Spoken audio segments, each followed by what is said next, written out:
kita melihat update ya, terakhir tanggal 24 Oktober yang lalu, sekarang tanggal 27, mungkin sudah bertambah ribuan atau ratusan, bahwa korban yang meninggal sampai saat ini lebih dari 6.550. 2.700-nya adalah anak-anak, 2.200 lebih perempuan, sisanya laki-laki dewasa. Korban yang berjatuhan di Gaza setelah agresi Zionis hari ini masuk ke hari ke-20 ya. Maka saya izin memulai atau memancing pertanyaan pada taklim rutin kita pagi hari ini dengan dua hadis. Yang pertama, kalau kita ditanya apakah kita muslim seutuhnya atau masih setengah-setengah, jawabannya ada dalam hadis, man lam yahtam bi amril muslimin falaysa minhum. Orang yang tidak peduli dengan urusan umat Islam maka bukan bagian dari mereka. Jangan yang jauh-jauh dulu Pak. Misalnya kita diberikan oleh Allah Subhanahu wa taala kenyamanan tempat tinggal, kemapanan rezeki. Alhamdulillah makan gak pernah kurang, bahkan mungkin ada lebihan. Tapi di kanan kiri kita ternyata kelaparan, ada yatim yang kurang makannya. Maka kalau kita cuek aja, gak peduli dengan urusan dia, maka kita bukan bagian dari muslim, kata Rasulullah. Karena konsekuensi sebagai seorang muslim adalah peduli. Makanya yang paling dibenci adalah apa? Ketika ada orang lain memberikan nasihat kepada kita, kita sampaikan itu urusan kamu. Ya, ini urusan saya. Jangan ikut-ikutan. Kamu urusin diri kamu sendiri, saya urusin saya sendiri. Nah, itu paling dibenci tuh. Dalam Islam tidak begitu, Pak. Rasulullah SAW saja memerintahkan iqra'is salam ala man arafta wa man lam ta'rif. Ucapin salam kepada orang yang kamu kenal dan yang gak kamu kenal. Itu kan perintah untuk mulai aktif lebih dulu, peduli. Ya. Kemudian ketika diucapkan salam ya oleh orang lain, kita wajib jawab Waalaikumsalam. Jadi nggak ada istilah cuek dalam Islam, itu nggak ada istilah cuek.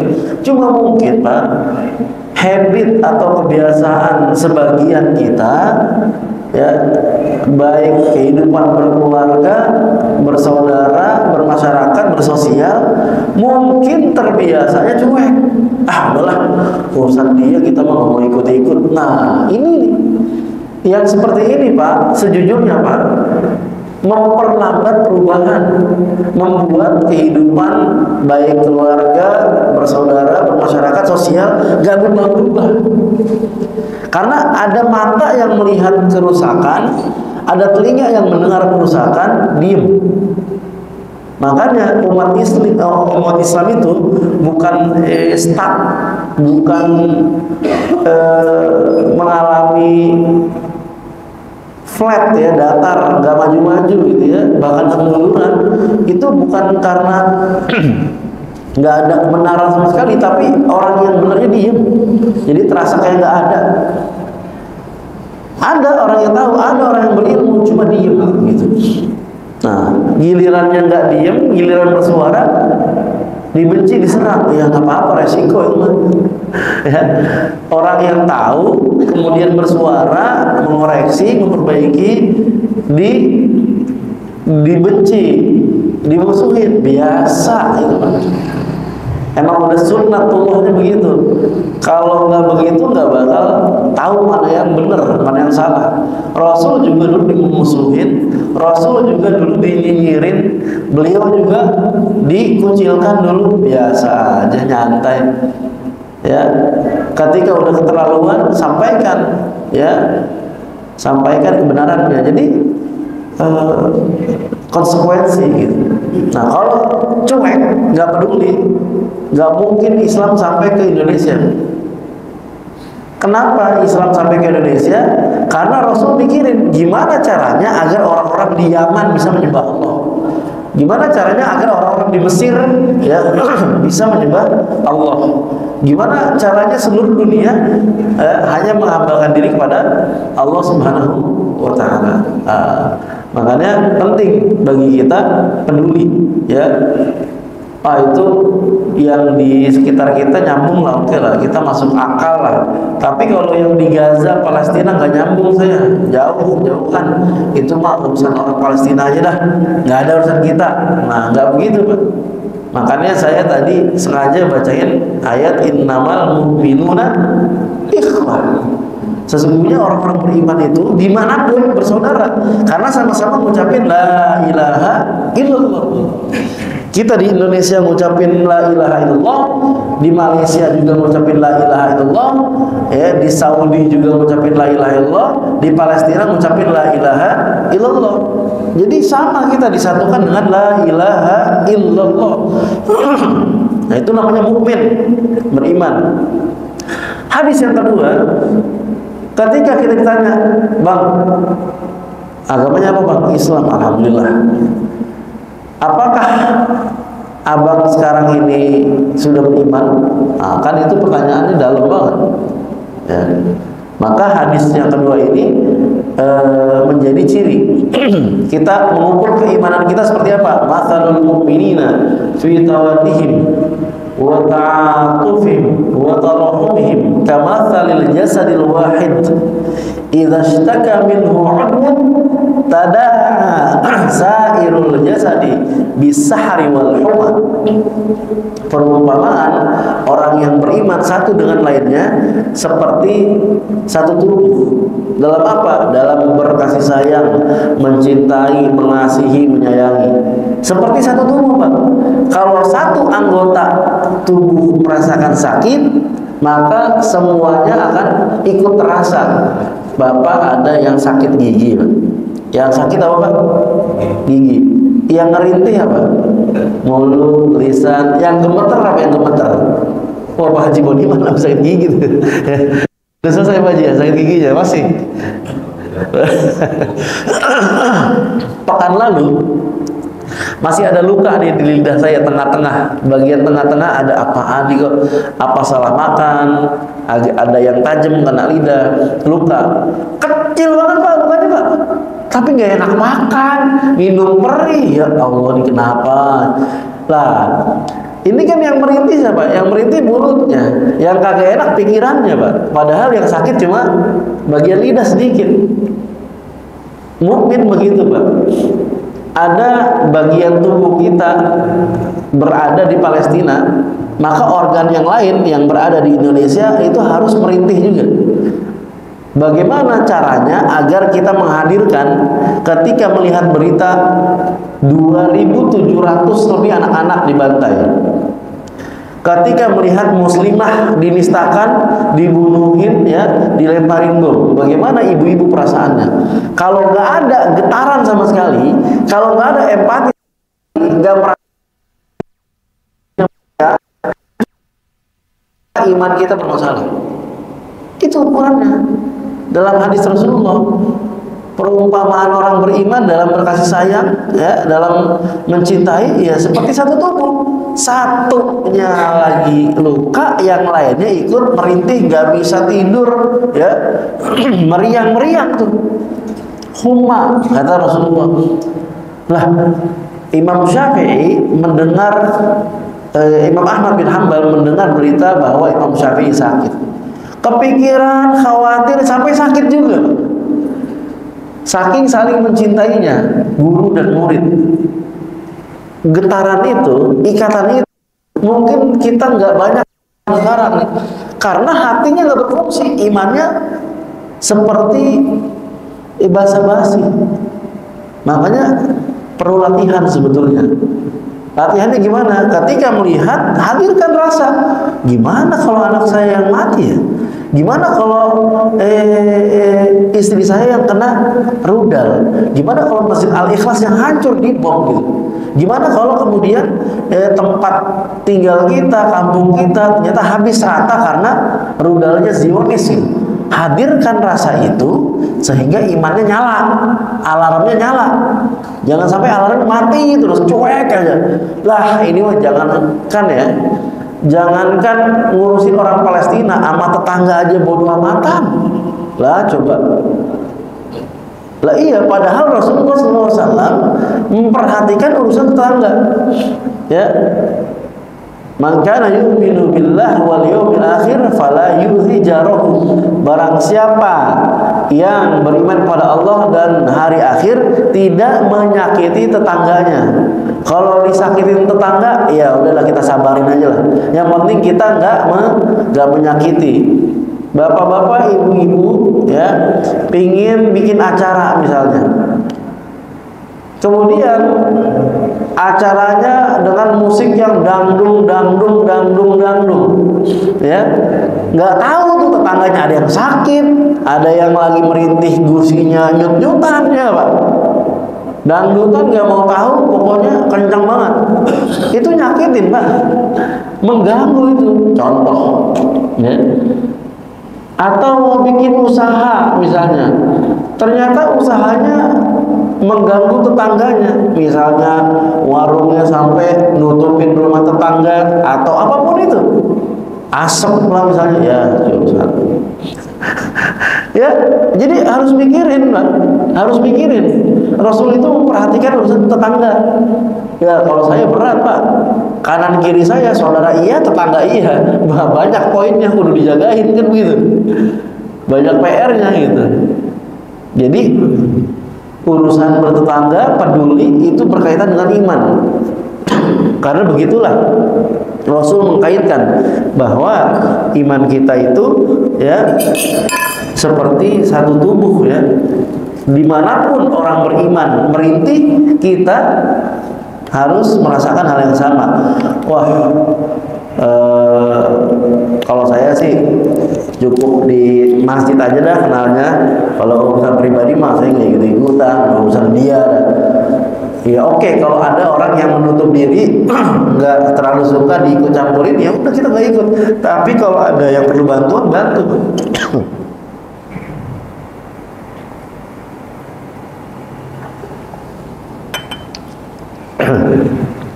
Nah, untuk mempertebal ya keimanan, menyempurnakan keislaman, maka saya izin mengclosing penutupan pembahasan sholat. Ya kan kita udah di bulan Ramadan bahas tentang fikih sholat, rukun-rukunnya. Kemudian dirasa kayaknya kalau rukunnya doang ada yang kurang nih, takut ada yang belum lengkap. Ya udah tambahin dah syaratnya, yang membatalkan apa, macam-macam dah tuh, sunnah-sunnahnya gitu.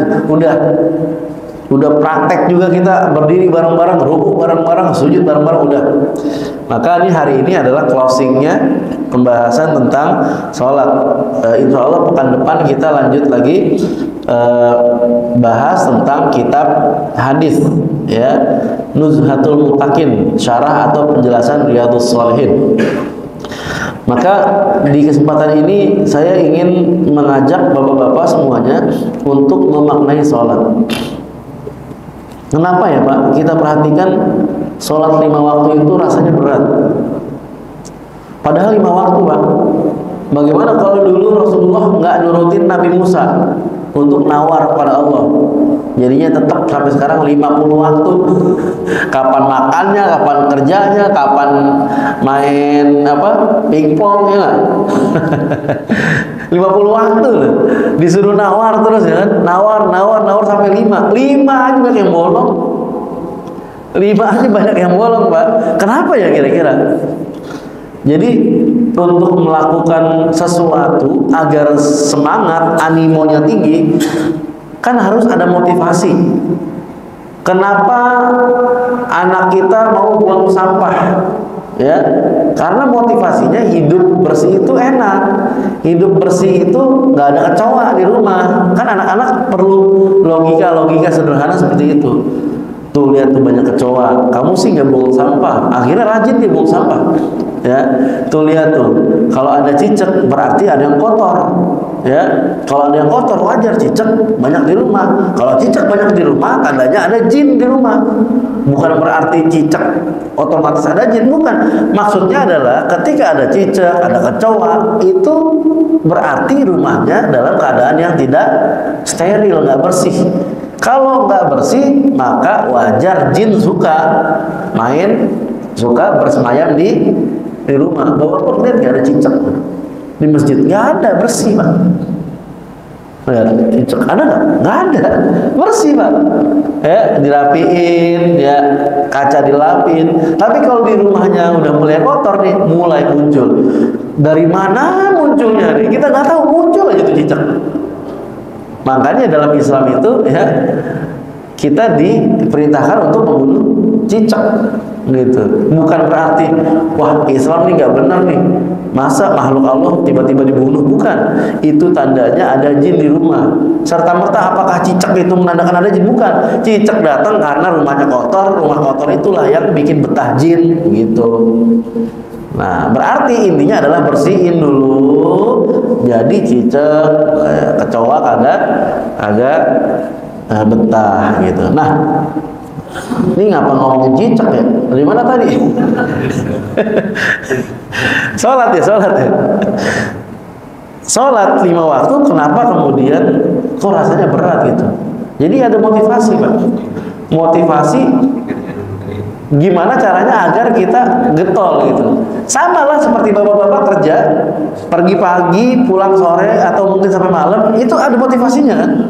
Biar misalnya makan sih alhamdulillah cukup, tapi saya pengen ngajak main lah keluarga saya ini setiap bulan jalan-jalan kayak kemana, kan butuh tambahan biaya gitu.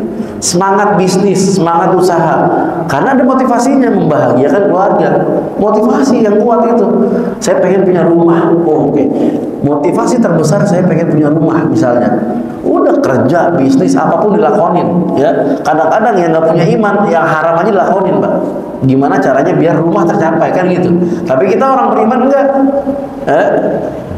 bahwa yang halal aja yang kita cari, yang haram jauhin. Nah, sholat ini kenapa sholat masih bolong-bolong? Karena motivasinya rendah. Nggak tahu nih setelah sholat apa yang didapatkan ya. Nah, padahal apa?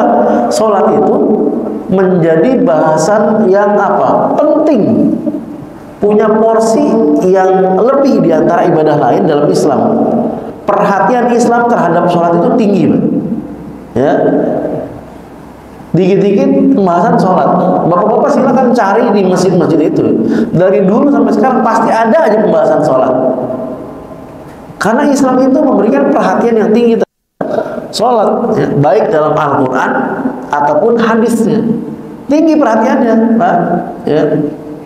Semua nabi mendapatkan perintah ya itu di bumi. Ya. Nabi-nabi itu mendapatkan perintah dari Allah Subhanahu wa taala untuk disampaikan lagi kepada kaumnya itu di bumi. Nabi Musa di mana? Tursina, ya. Bukit Tursina, Gunung Sinai. Kemudian Nabi Isa di dekat pohon zaitun, Baitul Maqdis. Nabi Muhammad doang yang menerima perintah sholat di Sidratul Muntaha. Berarti istimewa. Istimewa. Yang lain di bumi, Rasul di langit, kan gitu. Makanya penting untuk dijadikan pusat pemikiran kita bagaimana agar sholat kita ini benar. Sholat benar rumusnya.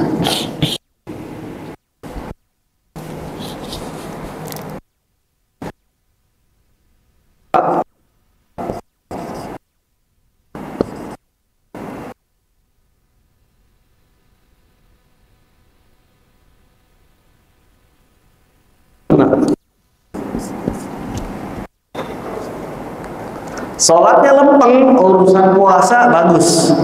Sholat khusyuk, sholatnya, zakatnya lancar, ngerti dia, nunaik. Sholatnya bagus, hajinya juga lancar, bagus, bukan cuma lancar. Oke. Kemudian kalau ibadahnya bagus, maka turunannya adalah amal harian. Amal ini apa, Pak? Kerjaan. Amal itu kerjaan, perbuatan. Amalan, ya perbuatan. Tapi mungkin beberapa orang mengartikan yang disebut amalan ada zikiran khusus. Nah, amal aja, amal. Sholat bagus, ibadah bagus, amalnya ikut bagus nanti. Jadi kalau kita melihat ada orang yang sholatnya rajin ya, tapi ketika kita perhatikan dia punya harta, kok nggak mau ngeluarin zakat mal, ya berarti ada yang masalah dalam sholatnya. Kok bisa, nyambungnya gimana tuh? Kalau kita melihat ada orang kayaknya sholatnya lancar-lancar aja, tapi pas puasa dia masih melakukan hal-hal yang membuat pahalanya zonk gitu kan. Misalnya masih ribah misalnya dalam puasanya, berarti ada yang masalah dalam sholatnya. Jadi sholatnya dulu. Kalau ada orang yang curi-curi waktu ketika kerja, harusnya kerja fokus, dia malah justru ngerjain hal yang nggak berkaitan dengan kerjaan. Kerjanya belum kelar. Misalnya apa? Waktunya ngedit, waktunya ngaudit, waktunya ngedata dan lain sebagainya, dia malah buka Instagram, ya scroll gitu kan. Nah, contoh gitu. Kenapa? Sholatnya bermasalah karena sering nyolong di saat sholat. As-sariqah, seburuk-buruk pencurian adalah orang yang mencuri ketika sholat. Oh, gimana tuh? Lagi sholat kok nyolong? Bukan berarti dia lagi sholat kabur terus nyolong sesuatu, bukan. Tapi tidak menyempurnakan rukuknya, i'tidalnya nggak sempurna, sujudnya nggak sempurna, maunya buru-buru aja. Itu pencuri terburuk. Ya. Pencuri yang paling buruk ketika mencuri ketika sholat, nggak menyempurnakan rukuk sujudnya. Jadi seperti itu. Nah, kita ingin memantapkan pemahaman kita tentang sholat karena sholat ini penentu hidup kita. Kita memperbaiki sholat sama dengan memperbaiki hidup. Silakan Pak dijalanin. Kalau nggak dijalanin mah nggak bakal kerasa. Dijalanin Pak, paksain sholat dulu, sholat ya. Kalau sholat, makanya kan hadisnya jelas. Inna awwala ma yuhasabu bihil abdu yaumal qiyamah as-shalah. Yang pertama kali dihisab, dipertanggungjawabkan nanti di akhirat adalah sholat. Urusan sholat bagus, semua amal bagus. Rusak sholatnya, rusak semua amalnya, Pak. Begitu, Pak. Ya. Benar sholatnya, benar puasanya, benar sholatnya, benar zakatnya, benar sholatnya, benar hajinya, lurus. Benar sholatnya, benar kerjaannya, benar kualitas sholatnya, mantap kualitas pekerjaannya, kinerjanya, etos kerjanya. Tapi bisa diperhatikan orang-orang yang nggak benar sholatnya, etos kerjanya juga terukur, nggak maksimal, ya, nggak telitian, nggak tenang ngadapin masalah, ya, panikan. Padahal sholat mengajarkan ketenangan, isinya zikir, zikir kunci ketenangan, kan begitu. Ya, maka kita pingin nih meluruskan sebenarnya apa sih ini masalahnya orang tuh sholat 5 waktu susah banget. Sampai di bulan suci Ramadan aja, Pak, walaupun Ramadan itu adalah bulannya puasa ya, disebut bulan puasa gitu kan. Tapi Rasulullah masih bersabda yang isinya adalah man qoma Ramadan.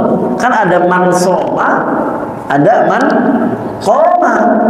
Man soma berpuasa, tapi man koma apa man koma? Mendirikan. Apa yang didirikan? Sholat. Man qoma Ramadhana, mendirikan, menghidupkan qiyamul lail, tarawih gitu. Lah di bulan puasa Ramadan yang isinya ibadah puasa terus saja, Rasul masih mementingkan gitu. Ya. Jadi apa namanya? Kedudukannya tinggi. Ghufiro, ya kan? Man qoma Ramadhana imanan wa ihtisaban ghufira lahu ma taqaddam. Jaminannya enggak tanggung-tanggung, Pak. Diampuni dosanya yang lalu dan yang akan datang, diampuni, enggak tanggung-tanggung. Ya, baik puasa ataupun sholatnya gitu. Jadi bulan spesial puasa aja masih dibahas tentang sholat sama Rasulullah karena saking pentingnya sholatnya. Kita ingin sholat itu apa artinya sholat? Sholat dia itu akar kata dengan silah, ya kan? Saya tulis nih. Bacanya apa? Nggak saya kasih harokat sengaja. Ini bacanya apa nih? Baca coba Pak. Nggak apa-apa, nggak salah juga nggak apa-apa. Hah? Hah? Sholat. Oke, ada lagi? Sila. Sama kan? Ada shot, ada lam kan? Karena dia satu akar kata. Sila. Sila.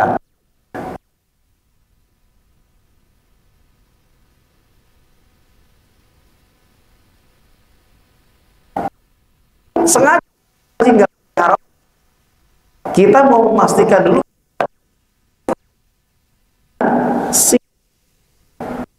itu satu kata dengan silat. Kita kenal silatul rahim, nyambung, terkoneksi. Yang sholat itu mestinya ada terhubung dengan Allah Subhanahu wa taala. Salat itu mestinya ada efek terhubung, terkoneksi, connected dengan Allah Subhanahu wa taala. Sebagaimana silaturahim juga terhubung antara manusia dengan manusia yang lainnya. Jadi bukan serta-merta Pak silaturahim itu Pak Darsono sehari-hari ketemu sama Pak Udin. Ya saya setiap hari silaturahim, nggak serta-merta begitu. Ada yang nggak pernah ketemu juga masih saling mendoakan, ya, bertukar kabar. Kalau sekarang kan ada HP ya, saling telepon. Fisiknya sih nggak ketemu, tapi hatinya terkoneksi terus, terhubung. Nah, itu namanya silah, ya, hubungan. Jadi makanya perluasan makna silaturahim itu bisa kita pahami dengan makna atau kata silah tadi. Terhubung itu nggak mesti ketemu terus. Gitu. Ada orang yang ketemu terus tapi hatinya nggak terhubung kok. Ada yang setiap hari jumpa fisik. Saya melihat bapak-bapak, tapi kadang-kadang hatinya nggak nyambung, Pak.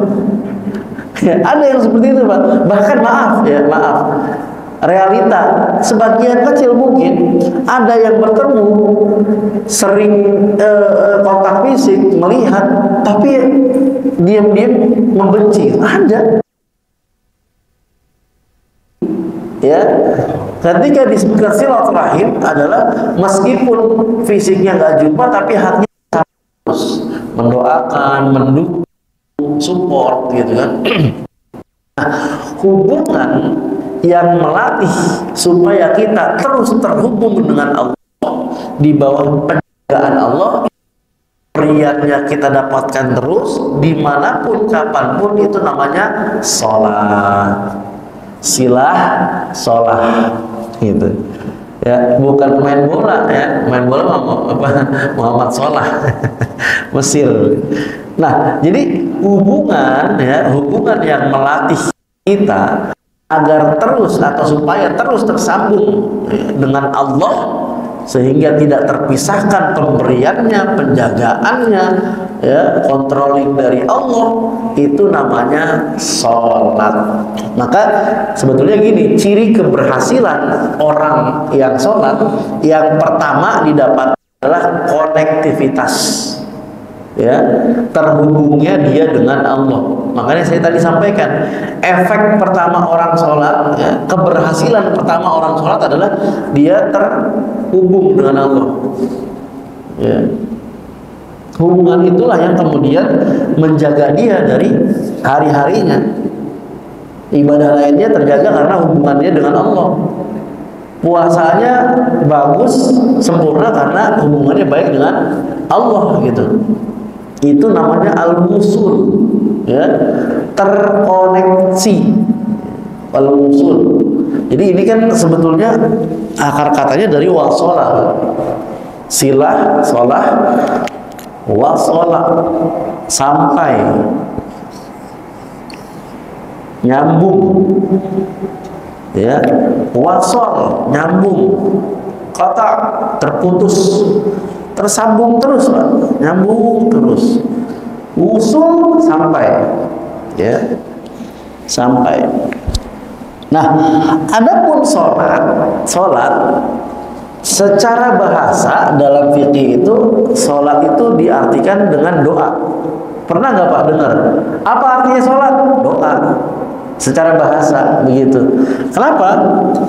Karena doa inilah yang secara formal terkoneksi dengan Allah Subhanahu wa Ta'ala. Nah, dinamakan doa karena ketika kita doa itu secara formal itu yang terkoneksi kepada Allah Subhanahu wa Ta'ala. Fa idza qadaytum as-shalah fadhkurullah. Jika kalian telah melaksanakan sholat, ya, maka secara hikmah, kalau kita sudah melaksanakan sholat, maka yang pertama kali didapat adalah kita nyambung sama Allah, terhubung. Tapi kalau dalam praktek fikihnya, ketika kalian sudah melaksanakan sholat, maka zikirlah kepada Allah. Makanya habis Assalamualaikum warahmatullahi, Assalamualaikum warahmatullahi, langsung zikir kan. Nah, jadi sholat itu disebut dengan doa. Ini dalilnya, fa idza qadaytumus shalah fadhkurullah. Kalau kalian telah melaksanakan, menunaikan sholat, maka secara fikih zikir, secara hikmah, maka akan ada koneksi kepada Allah Subhanahu. Kenapa habis sholat zikir lagi? Karena ada banyak orang yang ketika mulai sholat, ketika dari rumah ke masjid niatnya sholat, begitu takbir Allahu Akbar, proyek yang udah tanda tangan apa belum? Ya, muncul lah itu, ya. Kompor udah dimatiin apa belum? Tadi lagi nyalain mesin air udah mati apa belum? Muncul semua itu ketika sholat, ya kan? Jadi perlunya zikir, ya, zikir. Kenapa? Biar kita menyempurnakan. Assalamualaikum warahmatullahi, assalamualaikum warahmatullahi. Selama sholat banyak, fisiknya di Al-Ikhlas, pikirannya di mana-mana, di kantor lah, di balai warga lah, di kober lah, macam-macam. Maka kita sambungin sholat kita setelah selesai dengan astagfirullahaladzim, minta ampun dulu sama Allah atas kelalaian ketika sholat, gitu. Nah, kalau berhasil ya menyambungkan hatinya dengan Allah ketika sholat, disempurnakan dengan zikir, maka insya Allah hari-harinya, ya, proyeknya, keluarganya, kehidupan bermasyarakatnya juga nyambung terus. Tapi kalau nggak berhasil dia dalam sholatnya, artinya sering gagal fokus. Pokoknya kalau udah urusan sholat, begitu takbir udah dikuasain sama urusan jemuran lah, ya, kunci motor lupa naruh di mana lah, pokoknya nggak ngebalikin ke fokus, ke khusyuk lagi. Maka wajar ketika setelah sholat itu nggak nyambung lagi, gitu loh, ya. Maka ketika orang sholat yang fokus, yang khusyuk, Walaupun ada pikiran, ada gangguan, perasaan ini dan itu, dia nyambungin lagi koneksinya dengan Allah, hubungannya dengan Allah, nggak akan kejadian ketukar sendal tuh nggak akan. Orang kalau fokus sholatnya, pasti begitu keluar masjid, dia pasti akan pakai sendalnya dia. Nggak mungkin istilah ketuker, ya. Punya orang yang bagusan diambil, nggak mungkin. Karena dia terkoneksi sama Allah, menghadirkan rasa Allah ngawasin saya, ya. Jadi nggak mungkin ngambil sendal yang bagusan, ya. Langsung sadar dia, iya, ini bukan sendal saya, yang ini nih. Padahal pas berangkat nggak pakai sendal. Sama juga, nyolong-nyolong juga. Kalau macet Pak, hari-hari kita kerja Pak, macet Pak, naik motor, apalagi naik mobil, Jakarta, Jakarta. Yang lainnya sewot, ya, maki-maki, gelisah, nggak nyaman. Kita yang sholatnya bener, ya, yang lempeng sholatnya, tenang aja. Alhamdulillah, macet nih, murojaah kek, zikir kek, istighfar kek. Jadi nggak ada yang harus dibuat panik, tenang-tenang aja, ya. Ada orang kita lagi nyantai naik motor, wush, langsung nyalip, astagfirullah. Lah kalau sholatnya nggak bener, kan begitu. Kalau sholatnya kagak lempeng, udah ngomel aja tuh. Ya, orang naik motor, kalau sholatnya udah lempeng pasti, astagfirullahaladzim, biarin aja. Mungkin lagi kebelet dia, nyari buru-buru kebelet ya kan, nyari WC ya. Nah, pertanyaan lagi. Berapa waktu yang Allah minta kepada kita untuk menyambungkan koneksi? Sehari berapa kali Pak? 5, jelas Pak, jangan ragu Pak. Berapa kali Allah minta kita wajib mengkoneksikan diri, menghubungkan diri kita pada Allah? 5. Rumusnya apa? 2, 4, 4, 3, 4. Kata kuncinya tuh. 2 subuh, 4 zuhur, 4 asar, 3 maghrib, 4 isya. Kan gitu. Pertanyaannya, kenapa 5 waktu? Kenapa 5 waktu? Karena dalam Al-Quran, orang yang sholatnya benar sesuai dengan ajaran Rasulullah Sallallahu Alaihi Wasallam nantinya akan mendapatkan juga 5 kemuliaan. Ya, 5 kemuliaan ini ulama berbeda-beda pendapat. Ada yang A, B, C, D, E, ada yang lain lagi. Pokoknya dapatlah semuanya. Nah, kalau bicara tentang kenikmatan, karunia dari Allah Subhanahu wa taala, rumusnya adalah apa? Wallahu yudha'if liman yasha. Allah melipat gandakan. Jadi jangan mikirin apa yang kita dapat, Pak. Lakuin aja yang Allah laksanain, Allah perintahin. Apa yang kita dapat terserah Allah gitu. Nanti dicari-cari nih. Terus kalau saya sholat dapat ini. Kalau nggak dapat malas sholat. Jangan, udah sholat aja udah. Ya. Ada kemuliaan-kemuliaan yang didapatkan yang orang-orang nggak sholat nggak dapat gitu. Ya. Ini harus diketahui.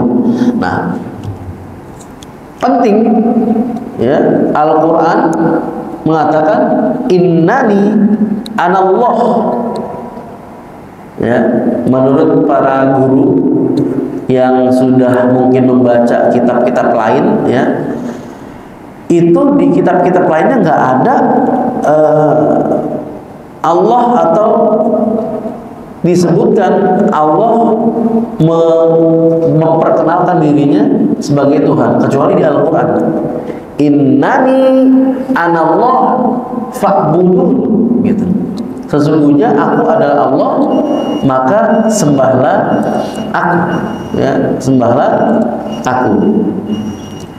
Wa aqimis shalah li dzikri. Dirikanlah salat untuk zikir. Apa itu zikir?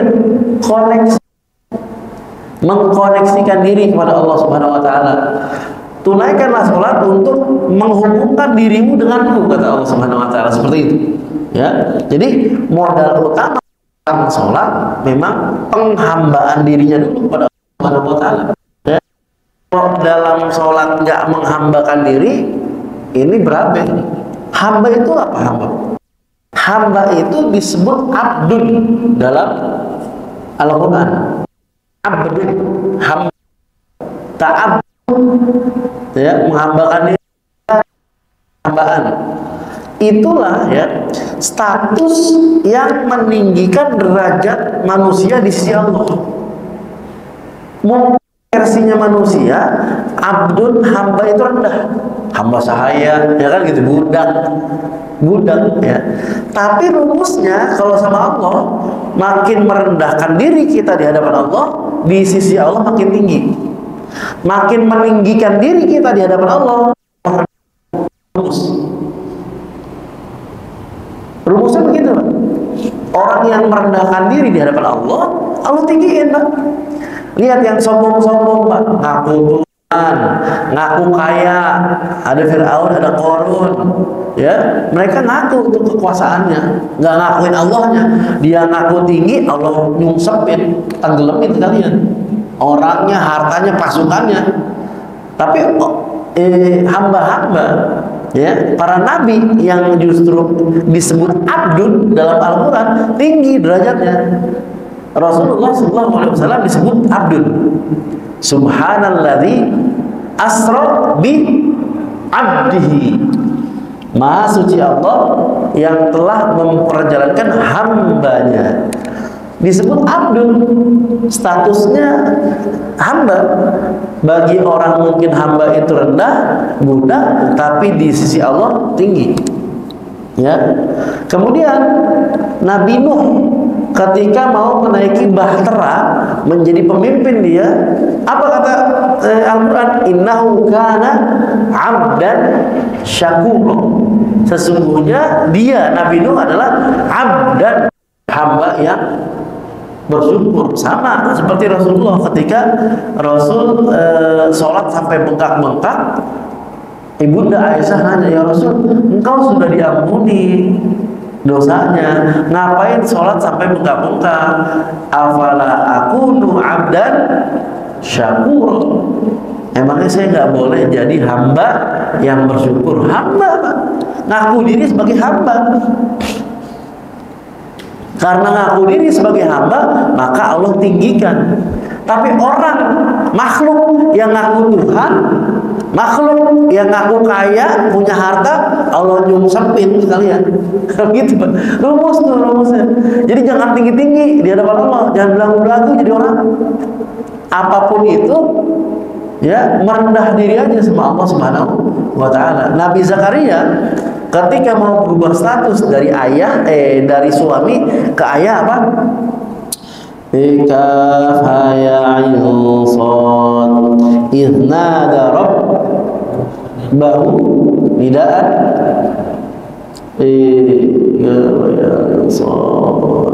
zikru rahmati rabbika abdahu, ya kan gitu. Kaf ya ain sad zikru rahmati rabbika abdahu Zakaria idnada rabbahu nidaan khafiyyan. Ketika tadinya suami, maaf ya, istri Nabi Zakaria itu kan sudah divonis mandul, ya, nggak bisa punya anak. Kemudian beliau minta sama Allah, bermunajat, ya, disebut abd, hamba, maka Allah berikan karunia, naik dari suami menjadi ayah, disebutnya abdun juga, Pak. Gitu. Makanya Bang Abdul Razak abdun, ya. Bang Abdul mana Abdul? Iya, makanya dari itu ya, Nabi yang melaksanakan sholat sudah dikasih tahu, Pak. Karena Nabi sholat dan urusan sholat itu, ya, menerima perintah sholat itu asra bi abdihi, ya, disebutkan abdun statusnya, makanya dikasih Al-Kautsar. Ya, karena Nabi melaksanakan sholat dapat Al-Kautsar. Inna a'tayna Al-Kautsar. Cuma Nabi Muhammad, Pak, nabinya masih hidup sudah dikasih kabar surga Kautsar. Cuma Nabi doang, Rasulullah SAW. Ya. masih hidup, masih di bumi nabinya, tapi sudah dikasih jaminan kabar gembira tentang Al-Kautsar. Al-Kautsar menurut hadis yang sahih terletak antara Masjidil Haram dan Masjidil Aqsa. Di situ letaknya telaga Al-Kautsar. Di mana letaknya? Di langitnya kita nggak tahu dah, urusan Allah. Yang pasti dalam hadis sahih telaga Al-Kautsar terletak antara Masjidil Haram dan Masjidil Aqsa. Ya, seperti itu. Satu-satunya nabi ya yang fisiknya masih di bumi tapi diberitakan tentang Al-Kautsar, tentang surganya. Ya, makanya wajar. Kenapa, Pak? Karena Nabi melaksanakan sholat langsung dikasih berita gembira Al-Kautsar. Ibunda Aisyah ketika ditanya gimana sih sholatnya Nabi, kan kepo tuh para sahabat nanya. Jadi pelajaran gini, Pak, kita jangan ragu-ragu nanya guru kita. Kita dekat sama Habib Fulan, kita dekat sama ulama Fulan, jangan ragu-ragu nanya ibadah beliau, nggak apa-apa, Pak. Saya mau suka masa nanya sholatnya Habib, udah kayak ngeraguin. Ini salah persepsi. Dulu para sahabat nanya ke Ibunda Aisyah, Ibunda Aisyah gimana sih sholatnya Nabi? Ya, kata Ibunda Aisyah, jangan ditanya bagusnya, panjangnya, jangan ditanya dah. Bukan levelnya maksudnya gitu. Karena ada pernah sahabat sholat sampai dalam hati mereka itu ada perasaan. Maksudnya apa?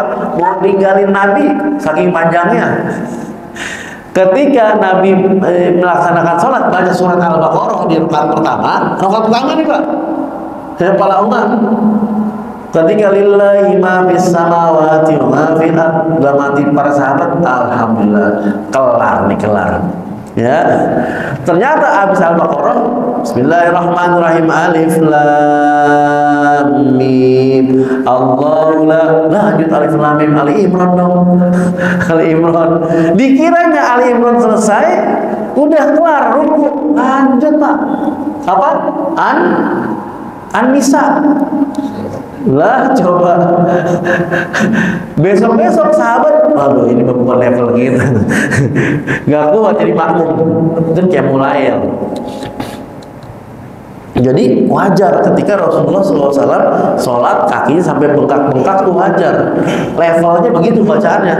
Kalau kita kan qul huwallahu ahad, favorit, bagus lah, alhamdulillah gitu. Nah, ketika dalam ayat Al-Kautsar, coba perhatikan, Pak. Rasul karena beliau menghambakan diri jadi abdun, melaksanakan sholat, dapatnya apa? Inna a'toinaka kal kautsar. Ya, Kautsar. Setelahnya apa ayatnya? Fasolli, disuruh sholat lagi, Pak. Udah dapat Al-Kautsar, dijanjikan surga, telaga di surga, disuruh sholat lagi. Fasolli li rabbika wanhar, persembahkan sesuatu, sembelihan, kan gitu. Lah udah dapat surga, dapat telaga di surga, disuruh sholat lagi. Jadi penting banget ini, Pak. Sholat itu penting, gitu. Ya, kalau nggak penting, udah dapat Al-Kautsar, harusnya udah inna a'toinakal kautsar fanam. Misalnya, kami berikan kamu telaga Al-Kautsar, tidurlah, tidur tenang. Kan nggak begitu. Malah Allah fasolli lagi, Pak. Lah, saking pentingnya itu, Pak. Nah, jadi kita kalau kita dapat nikmat, ya, perintahnya adalah tambahkan ibadah. Tuh pelajarannya. Karena Rasul udah dapat berita telaga di surga, disuruh fasolli lagi. Kita dapat bonus gaji, kita dapat dagangan kita laris, ya, bisnisan kita lancar, maka setelahnya jangan rebahan, sholat lagi, ibadah lagi. Kalau versi kita mah dapat rezeki banyak, sedekahin lagi, gitu. Nah, itu yang berabe, Pak. Berabenya tanda kutip ya maksudnya. Orang yang dapat rezeki banyak, sedekah lagi, besokannya dapat lagi, disedekahin lagi, makin banyak sedekah, makin banyak dapatnya. Rumus itu. Bukannya nyari, enggak. Orang yang berusaha ikhlas, sedekahnya banyak, dapat lagi, Pak. Udah jaminan itu, Pak. Minimal 700 kalimat. Mathalul ladzina yunfiquna amwalahum fi sabilillah kamathali habbah ambatat sab'a sanabil fi kulli sumbulatin mi'atu habbah. Minimal 700 kali lipat. Itu pahala akhirat. Tapi untuk dunianya dikasih lagi, Pak. Makin banyak sedekah. Kata orang yang rajin sedekah, saya bingung nih. Saya pengen ngabisin fi sabilillah, kagak habis-habis. Dapat lagi. Benar itu. Allah. Iya. Jadi itu rumusnya, ya, bukan sebaliknya, Pak. Ini sebaliknya, dapat gaji, ya, dapat uang banyak buat main slot, ya, main judi, dapat gaji tambahan buat beli miras. Bagaimana mau berkah hidupnya, Pak? Alhamdulillah, lancar Bang kerjaan Bang, lancar, berkah mah kagak. Bagaimana berkah itu? Ketika dia dapat duit, ibadahnya makin enak. Dia dapat duit, ya, hati makin tenang. Hati tenang, ibadahnya nyaman, itu berkah namanya, Pak. Bukan cuma sekedar dapat duit doang, kerja Bapak lancar kerjaan, dapat duit normal. Bapak kerja lancar, dapat duit normal, itu standar. Tapi kalau Bapak kerja lancar, sambil kerja juga ibadah Bapak jalan terus, ya, dimanapun singgah sholat, baru berkah namanya, Pak. Karena banyak banget jutaan orang lancar kerjaannya tapi nggak sholat, bagaimana disebut berkah? Itulah kemudian yang aneh, ya, minta rezeki sama Allah, dikasih rezeki, udah dapat rezekinya maksiat kepada Allah. Ya kan, itu keterlaluan gitu, Pak. Dan itu ternyata ya mungkin banyak, Pak. Banyak gitu, Pak. Ya. Kita nyebutin banyak juga kita nggak pernah ngedata, tapi sekilas ya ngelihat ada beberapa temen yang ya Allah belum dapat hidayah ya untuk sholat, ya, dapat rezekinya bagus, jabatannya bagus, sujud nggak mau, maka dia bela-belain, ya, tidur di lama-lamain, yang penting kerjaan lancar. Ya, saya masuk jam 8, udahlah jam 6 aja lah, sayang 1 jam 2 jam lah, sholat subuh jam 4, lumayan, nanti kalau susah tidur lagi kerjaannya keganggu, ngantuk di kerjaan nanti. Udah bangunin jam 6 aja, buru-buru mikirin subuh, Pak. Makanya penting. Nah, jadi kalau anak-anak nih buat tarbiyah. Kalau anak-anak nih bocah, Pak, Mak, kenapa sih kudu sholat? Kenapa sih kita harus sholat? Jawabannya yang logis aja, supaya kamu jadi anak hebat. Nah, gitu. Yang logis masuk ke dia apa? Lihat tuh Umar bin Khattab. Ya, ketika sudah sholat jadi lebih tangguh, ya, lebih cemerlang pikirannya, jadi berbebas Baitul Maqdis. Lihat tuh Khalid bin Walid, ketika dulu sebelum sholat jadi jegernya orang-orang kafir, begitu sholat jadi pembela setianya kaum muslimin, nggak pernah kalah, kan gitu ya. Siapa lagi? Ya, orang yang sholat, banyaklah contohnya orang yang sholat. Kalau karyawan gimana karyawan? Pak, ngapa sih ini perusahaan, ngapa sih ini instansi diwajibin sholat? Wajib banget ya. Saya pernah, Pak, sampai sekarang kan ngajar nih di Sudin LH, lingkungan hidup, samping stadion. Itu Pak Kasudinnya, mantan Kasudin, sekarang udah pindah ke Jakbar, mewajibkan sholat untuk laki-laki berjamaah. Cakep nih. Jabatannya dipakai buat ibadahnya orang lain. Dia bikin aturan laki-laki, ya, selama saya mimpin di sini sholat jamaah, rame, Pak. Keren tuh, ya. Kan jariahnya buat dia. Kalau buat karyawan apa? Ngapain sih kudu sholat banget? Ya gampang aja, Pak. Karena karyawan adalah pekerja, jawabannya adalah biar sukses, ya. Biar sukses jawabannya. Coba lihat Abdurrahman bin Auf, ya, ketika udah sholat maka dia dapat 3 keistimewaan, Pak.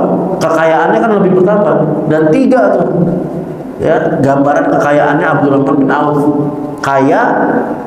Kaya banget, kebangetan kayanya. Dapat 3 tuh. Jadi bukan cuma kaya doang, Pak. Kaya kaya banget, kebangetan kaya. Gara-gara sholat tuh Pak, gitu. Jadi ini motivasi biar orang-orang termotivasi. Sholat itu bukan beban. Coba lihat azannya Pak. Azannya kan jelas, hayya 'alal falah. Kan diajak sukses, beruntung, berhasil. Udah diajak Pak, itu kuncinya motivasi. Jadi anak-anak itu nanti ketika bangun, wah kalau aku sholat aku akan jadi anak yang hebat, aku akan jadi anak yang sukses, seperti ini. Jadi nggak beban dia Pak. Tapi kalau nggak ada motivasi, beban. Hayya Allah Allahu Akbar. Aduh udah subuh aja nih. Aduh masih ngantuk, udah subuh. Beban jadinya Pak. Kalau lagi malas ditinggalin, motivasinya kurang. Nah, kita yang perlu cari adalah motivasi itu tersebut ya. Jadi anak-anak terutama nih menumbuhkan kesadaran sholat gitu. Itu barangkali yang dapat saya sampaikan untuk memotivasi kita semua agar menjaga sholat, terutama 5 waktu yang perintahnya luar biasa, dapatnya di langit ya. Di mana nabi-nabi yang lainnya itu mendapatkan perintah pada kaumnya itu di bumi, tapi Rasulullah di langit. Masya Allah. Wallahu a'lam bishawab. Ada yang mau nanya? Dipersilakan ibu-ibu barangkali.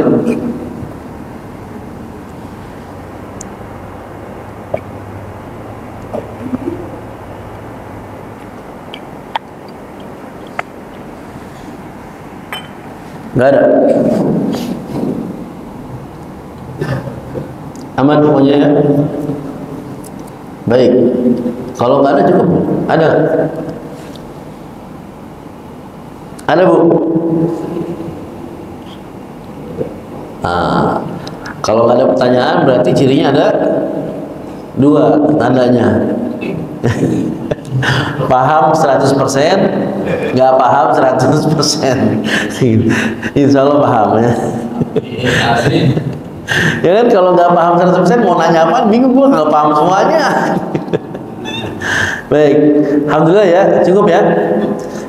Biar bisa lanjut berkegiatan lagi, udah bisa kita sholat isyraq, sholat subuh, insya Allah kita cukupin. Mudah-mudahan hari ini kita termotivasi melaksanakan sholat lebih baik lagi. Hari-hari kita terencana dengan baik ya, aktivitas kita sudah dibikin planning, hari ini mau ngapain aja, nggak ada nganggur sama sekali, harus ada gerakan, harus ada produktivitas, karena kita semua adalah orang-orang yang mendirikan sholat.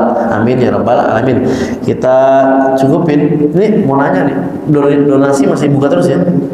Silakan Pak. Jadi nitip Palestina segala macam di kotak itu lanjut terus.